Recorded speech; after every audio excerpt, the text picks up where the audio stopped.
దర్శనం చేసుకొని టోకెన్ ఉన్న భక్తులకి ఉచితంగా ఒక లడ్డు వస్తుంది. దాంట్లో అదనంగా 4 నుంచి 5, 6 కూడా వాళ్ళకి అవసరాన్ని బట్టి అందించడం జరుగుతుంది. అదేవిధంగా అవైలబిలిటీలో ఏమాత్రం తక్కువగా లేవు. సో అయితే లడ్లకు సంబంధించి మేము చేసిన కొద్ది పరిశోధనలో కానీ మా దృష్టికి వచ్చిన విషయాలన్నిటిని కూడా పరిగణలో తీసుకొని ఒక చిన్న మార్పు చేయడం జరిగింది. దాని ప్రకారం చాలామంది దర్శనం లేకుండా కేవలం లడ్లు మాత్రమే కొనుక్కొని మధ్యవర్తులుగా దళారులుగా మార్కెట్లో సేల్ చేయడం జరుగుతుంది. దానివల్ల బ్లాక్ మార్కెట్ డెవలప్ అయ్యడం ఈ మధ్యకాలంలో జరిగింది.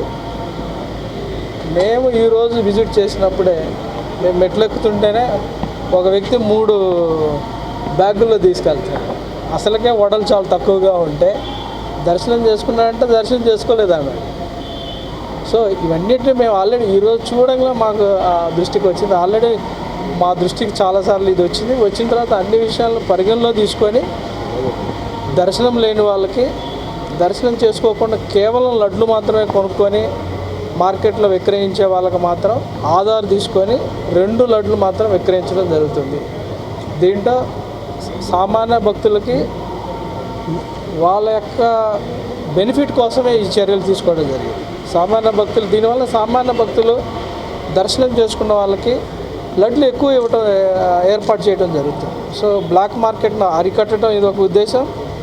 కేవలం లడ్లు కొనుక్కొని లడ్లు కోసమే వచ్చి లడ్లు మాత్రమే తీసుకెళ్లే వాళ్ళకి మాత్రము ఇది ఒక స్టింజెంట్ మెజర్ అని చెప్పొచ్చు. బ్రాడ్గా ఓవరాల్గా ఇది భక్తులకి టీటీడీలో ఓవరాల్ అడ్మినిస్ట్రేషన్ కూడా మంచి కన్వీనియంట్ డెసిషన్ అని ఆల్రెడీ చాలామంది అప్రిషియేట్ కూడా జరిగింది.